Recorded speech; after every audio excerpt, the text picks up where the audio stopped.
the session and pick up whatever they need to know. Okay. And so therefore, Art Hyman may join, but he won't be doing any of the administrative functions in the system. So I think we're okay to go ahead and get started. Do you agree, Jill? Yes. Mm-hmm. Okay. Then okay. James?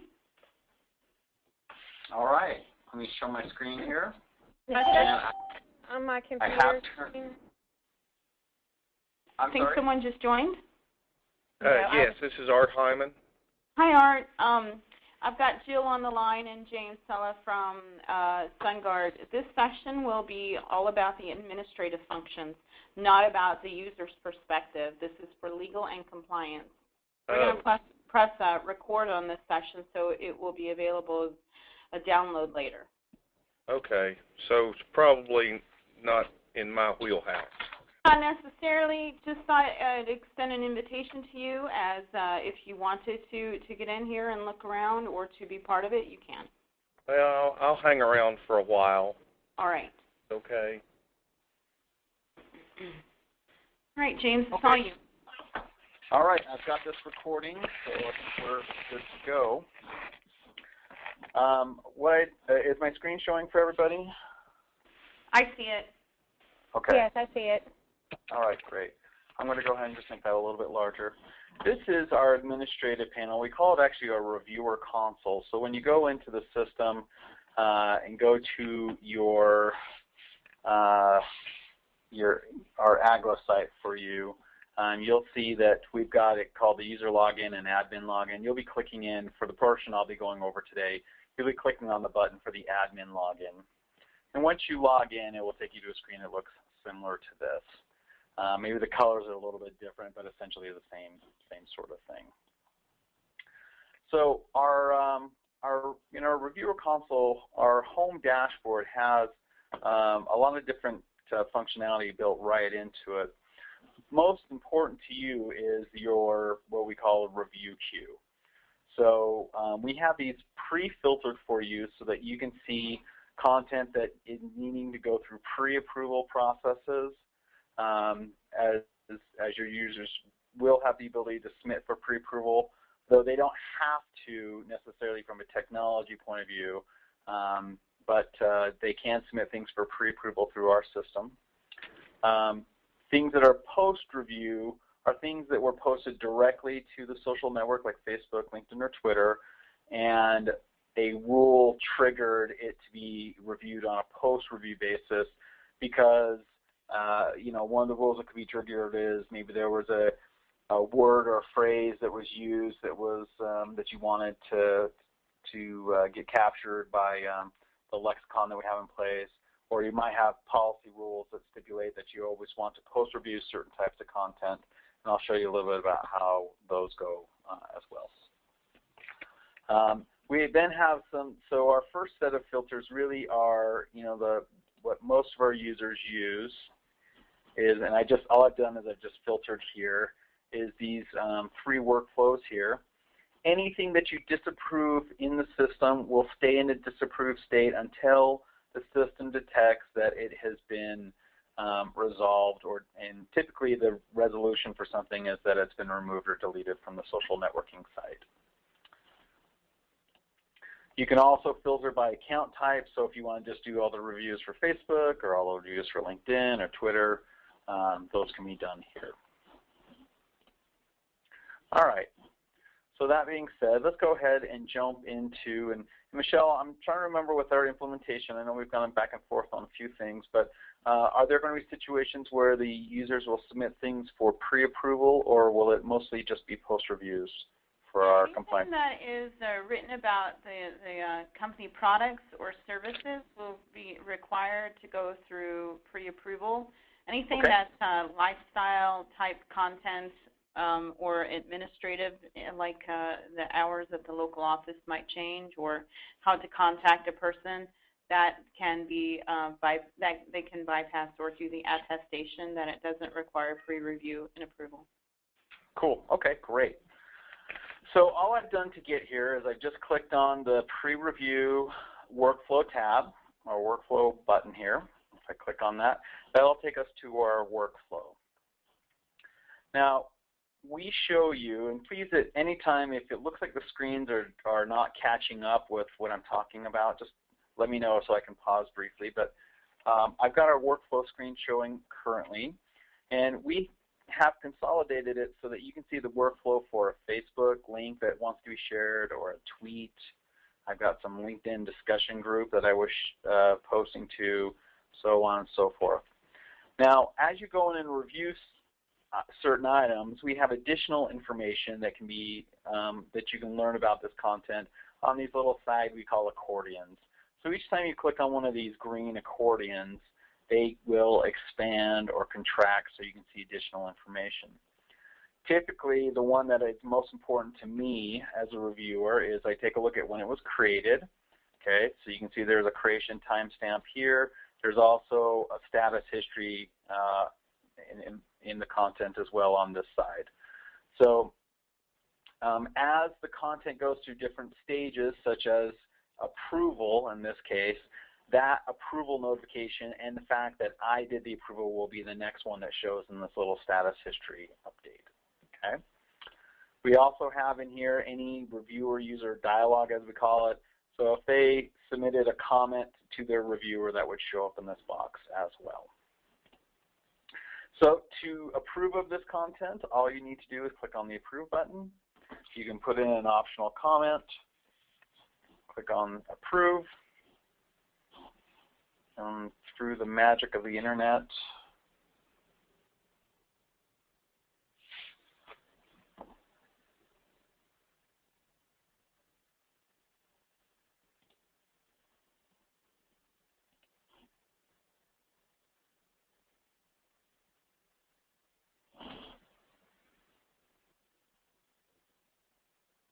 you can see that this content just got posted about 13 seconds ago. So that's just a little bit about how that pre-approval process works. Let me go back to wherever I was. There we are. And you'll notice that when you click on that Approve button, the content, that review then disappears and the next one comes up to the top. Okay. You'll notice also that the newest ones always show at the top and the older ones at the bottom.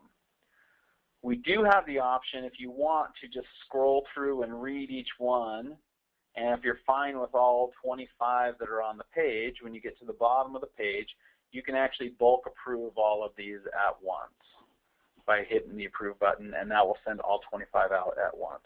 That's a popular feature among our compliance folks, is to be able to bulk approve things as needed. Now, if there's a piece of content that you want to disapprove, that can be done in the system as well. You just click the Disapprove button. You can put in a reason code, whatever you want it to be. Promissory language, as an example. You can set when it needs to be resolved as far as the deadline goes. And again, this is a field that will show up in an email that will alert them, but it doesn't necessarily, it's not tied into any specific functionality at this stage of the game, but you can let them know how long they have to resolve it. It will default to the user as far as sending them an email, and this user is called demo user, for example, but you could also include other people associated with the account, like the reviewer. You can add additional email addresses on a CC or VCC level. You can change the subject if you wish, and then change the or add an email message about what they need to do. So what this does is it will put the the tweet in this case in a disapproved state, and it will alert the user that they then need to take action. And again, typically the action is that the content needs to be deleted, and only the social media account holder has the privileges or rights to be able to delete their own content. So, but that's how the disapprovals are done. Do you have any questions about any of the processes or steps we've talked about as far as the pre-review concept goes? I do have one question just to clarify, and the email will be sent to the email address that's on record for the registered user and not the email address that necessarily, I mean, it shouldn't be different, but just in case that's associated with the account or the Facebook account, for example. Yes, it'll be the email account that's associated with our system. That's a good point there, Michelle. The social networks actually don't share with us those email addresses for, that's on the Twitter account in this case. But if there's a question what email is going to be sent to, you can always go into the user's account. You'll notice that all of these links up here at the top are clickable. So if I want to learn more about this user, if I click on this, I can go to his account, and I can see what the email address for this account is, the phone number, a summary of all their accounts, and so forth. Perfect. Thank you. No problem. We also, for your convenience, have a little breadcrumb that we put at the top. So if you ever need to go back to a previous screen, you can either use the breadcrumbs over here, or you can hit cancel, and it'll just take you back to where you were previously. Okay. That's how the pre-reviews are done with our system. You'll notice that we have a variety of filters over on the left-hand side. And so, for example, once you got in here, you said, I just want to review tweets, for example. You can filter so it's just tweets or Twitter tweets. Or, if you want to look for other types of content, or maybe you just want to review things according to a policy assignment, we could do that. I think for your implementation, though, Michelle, I think we've got a single policy. So, but anyway, there's lots of filters on the side that you can use to play with to do what you need to do. All right, let's go back to our home screen.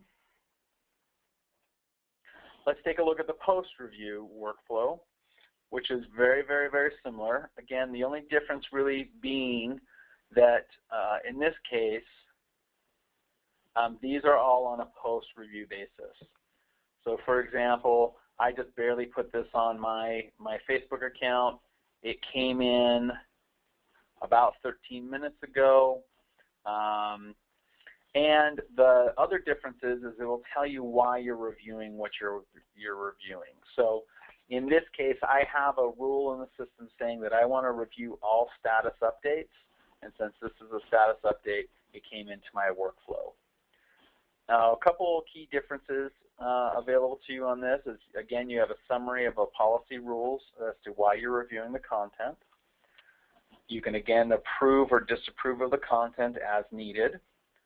We also give you a third option on post reviews where you have the ability to then to send the content to the archive. And all that really means is that you don't want to approve or disapprove of the content necessarily, but you don't want to have it sit in your workflow anymore. And so we've added this send to archive feature, and really all this is doing is just changing the content from a post-review status that you see up here to archived, and hence out of your workflow. The reason we added this is we did have some clients actually within AIG who didn't necessarily want to put their stamp of approval on something, but wanted the stuff to get out of their workflow, and so they would use this send to archive function. So that's why it exists here. Okay. Any questions on that? James, this is Michelle. Say a user has accidentally registered their personal account. How do you remove them from as that personal account from the system? Great question.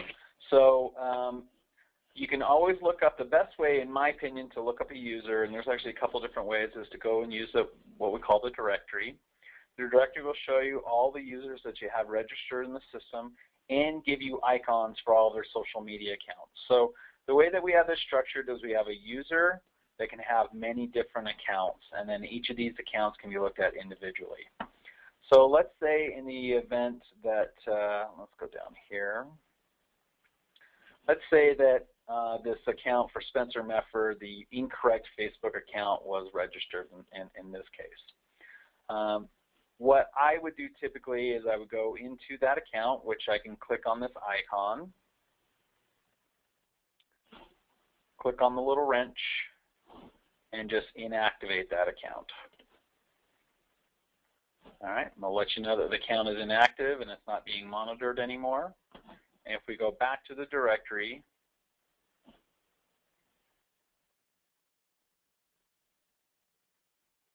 you'll notice that that account is now grayed out, meaning that it's inactive. We do not, because this is a compliance system, we do not have a mechanism that allows us to delete accounts. Because of all the record and retention requirements that are on the system, we simply have the ability to set things to inactive. While we're in the directory, we also have additional filters in here. So if you just want to filter for accounts that only have Facebook, for example, you can click on these little spinner icons and they'll update the filters accordingly. And again, now showing you only users that have Facebook accounts registered. You can also search by users, by name, or by account name. That's something I use regularly. Whoop, I got to turn off 2 filters that I have. And there you go.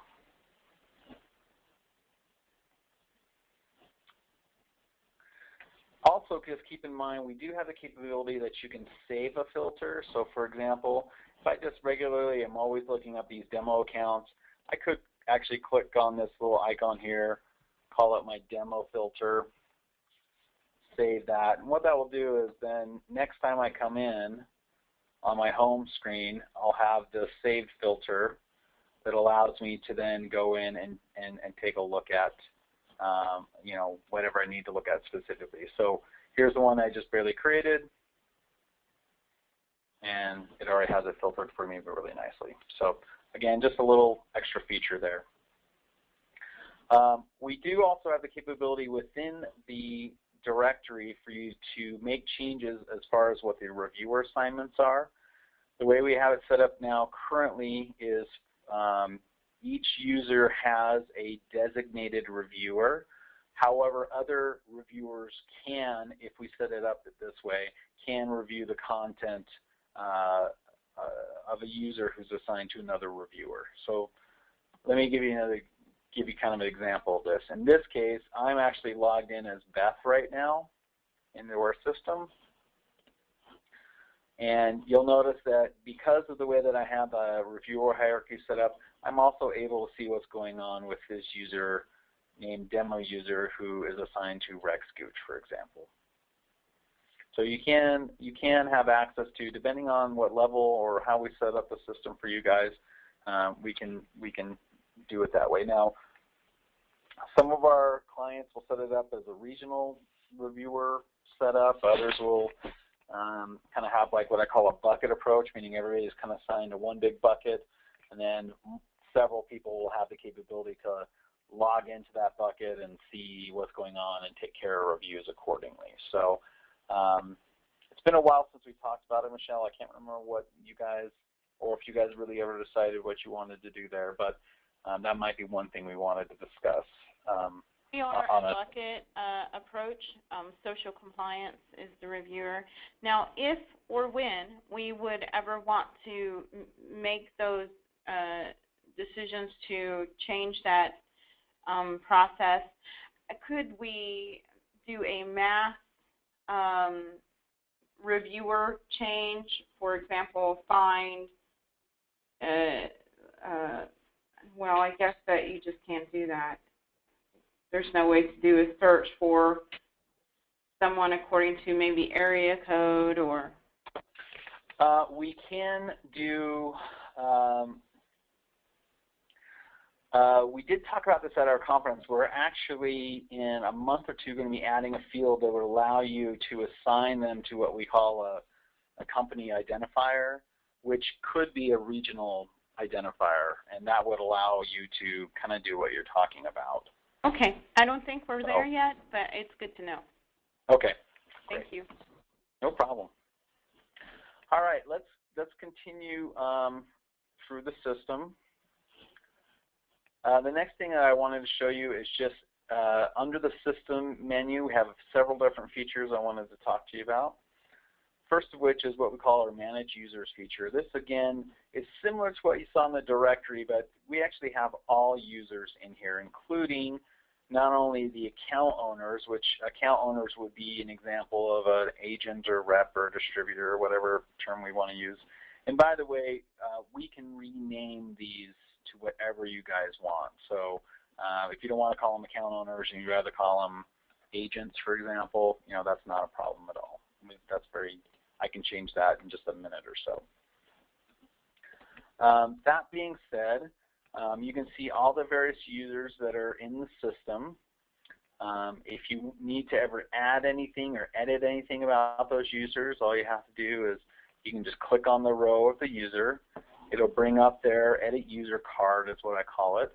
And then you can change their email address if you need to change their time zone, or you could change their reviewer assignment if needs be, change what policy they're assigned to, add an additional role, so on and so forth. You can do all those within our system, or within this card here. We also have the capability within our policy to determine how much, what percentage of random sampling we want to do for post reviews on content. In the system I'm showing you right now, our default for all users is 5% random sampling. However, if you wanted to change the random sampling for this particular user, for one reason or another, you could come in here and change the random sampling for just this user to whatever you want.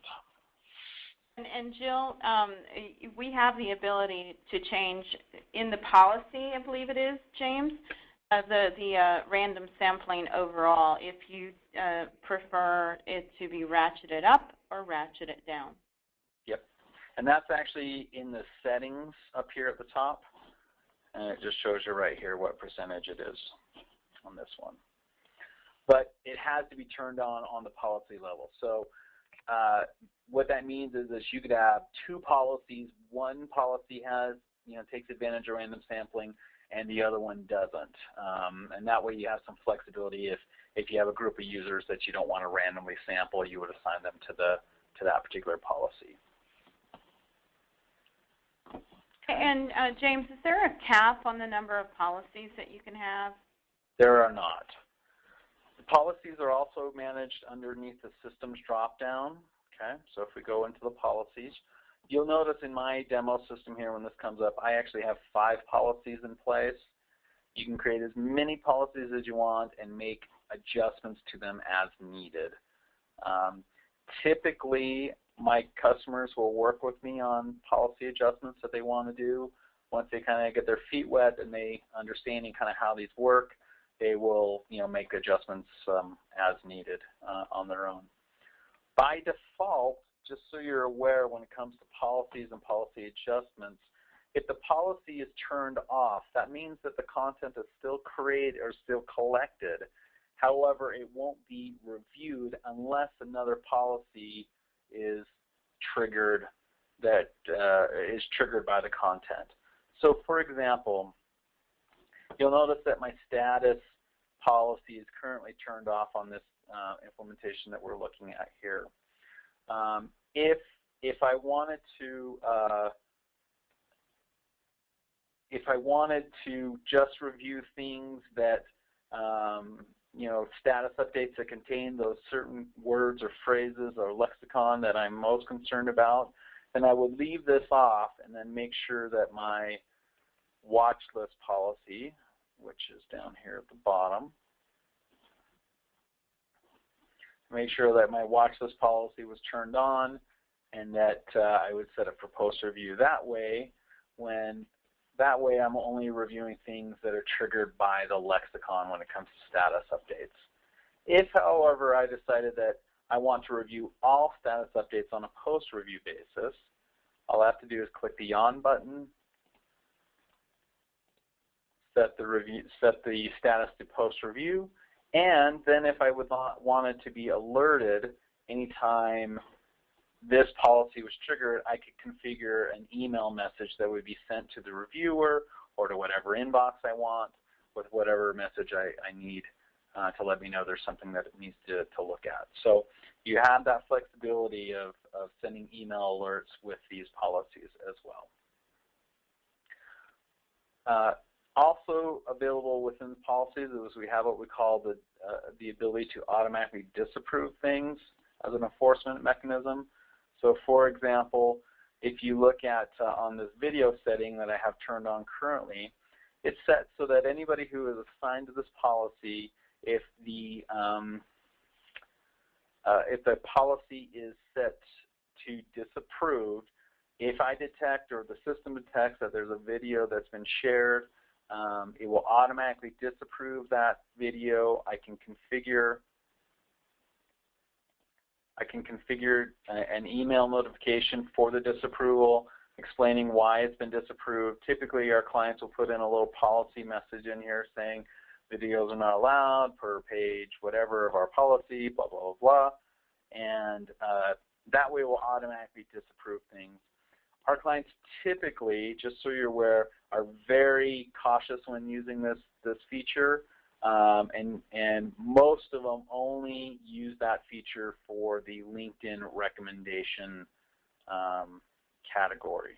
So other than that, most of them will either do what you see here with the post review rules,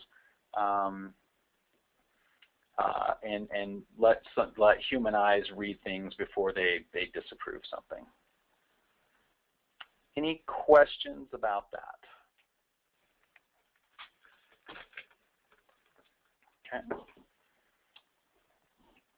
We also have within the system menu the ability to manage the watch list.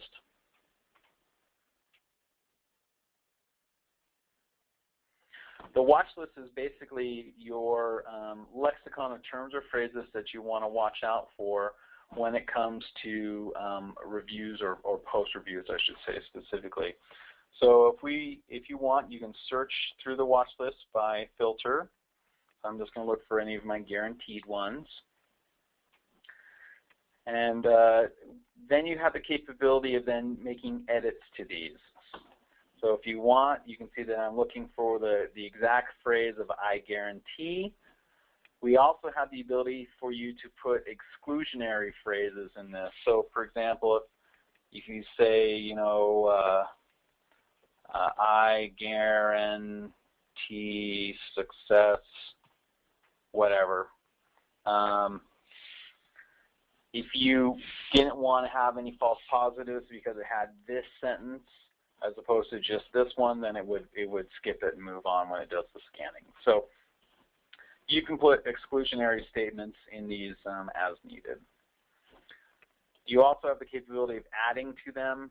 You just click on this little plus icon, and you can name it, and you can configure it. So anytime the word is detected, except when there's the word the in front of it, then you can configure it the way you want. We basically follow the Google Advanced Search settings when it comes to these things, these 6 fields. So that's what we use as the baseline for creating these for our clients. If you ever get a situation where you have a bunch of words that you want to add and you have them on like a spreadsheet, feel free to email it to me, and I can actually configure it and upload them all at once so that you don't have to type in 100 new words. But if you have a couple that you need to add, they're pretty quick and easy to add through this interface. Let me just go back to the Manage User screen. Michelle, are you going to be adding every new user? Is that something that Jill and others?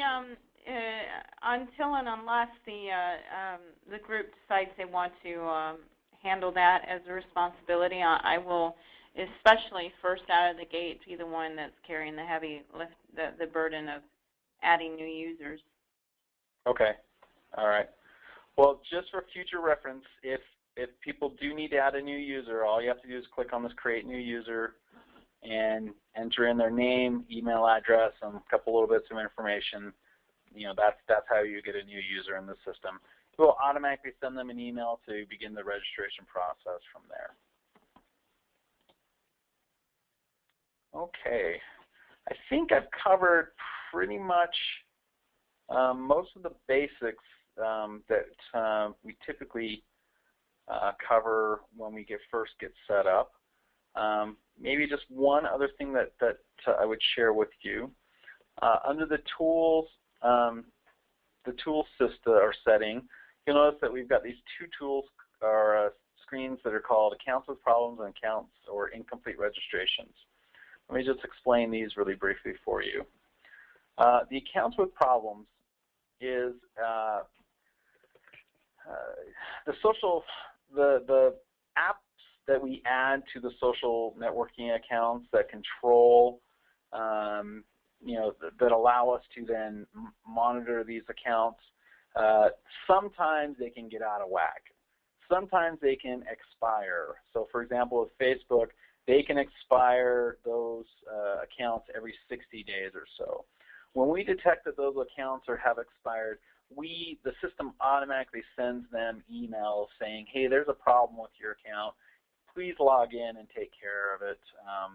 And we give them some instructions to do so.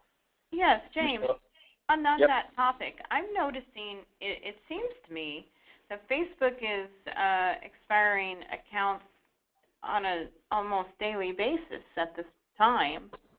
Have you observed anything like that yourself? I haven't. Are you getting multiple emails or? It's just like on a daily basis, I'm getting notification that, let me pop back out over into my email, but the system notifying me, let's see, very frequently that I need to reauthorize Facebook. Yes. And I don't think it's just the SunGuard. I think this is a persistent problem that Facebook is having with things like Tumblr. Yes, I haven't noticed it with Hootsuite, but so what they're doing, and the reason why you might be getting multiple ones is I know that you have multiple accounts in our system, and sometimes they can get on top of each other. So what I need to probably do, and I'll do this after our call, is I need to go in and probably turn off a couple of your accounts where they might be getting on top of each other. But for normal users, they'll get that email every 3.5 days, and I can change that frequency for you, by the way. It can be whatever you want. But they'll get those every 3.5 days until either the account has been turned off at, here in our system. Remember when I set the account to disabled or enabled? Yeah, disabled or inactive, I should say. Or the user gets in and reauthorizes it. So yeah, that is probably because the accounts that are with connectedagla.com and accounts that are with michellesclever@gmail.com. So the connectedagla.com are all of the good ones. My personal stuff, michellesclever, was for testing, creating screenshots, and some other things. Okay. Yep, I'll get into that this afternoon and see if I can clean that up for you. But I have dozens of accounts monitoring the same thing within the system, and they can kind of get on top of each other when you've got the same users registered multiple times in the same system. So I'll clean that up, and hopefully that should make that go away for you. The other report here is this incomplete registration report. What this does is it's just going to show you anybody who's been added to the system who is yet to register their social media account or the required social media accounts. So please forgive some of these. There's a couple of bugs. The way that I've set up a couple of these accounts, there's a couple of people who shouldn't be on this list. But essentially, this user has been registered in the system but never added a social media account, and hence that's why they're in our system. So that way you can tell who is in and who isn't. And then when they say they haven't received their email for registering their account, you can click on this button here and send them another email, and the system will send them an email to get registered within the system. Okay. Any questions at anything that we've shown you thus far? typically I try and just like to show just the basics of how to get in, and then let people get their feet wet, and then do a secondary session where we get into maybe some Q&A and maybe a few deeper bits of functionality. I don't like to, overwhelm people too much with I would like to do setting. that, Jill. This week we're meeting with Scott German to look over the planned meeting, and provided he's good with everything, we've already received every other sign-off, Jill, and then we'll launch the tool. So perhaps, Jill, in a month from now, we might do another session for Q&A. Yeah, that sounds good. Right, James? Yep, that sounds great. Perfect.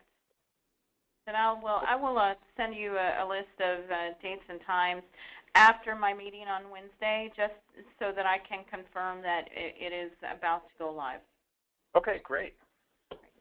We'll plan on it. So I'll go ahead and stop our recording here, and then I'll get you the information you need for dispersing that to other users. Thank you so much. Okay. Thank you. Thanks a ton. Have a great day.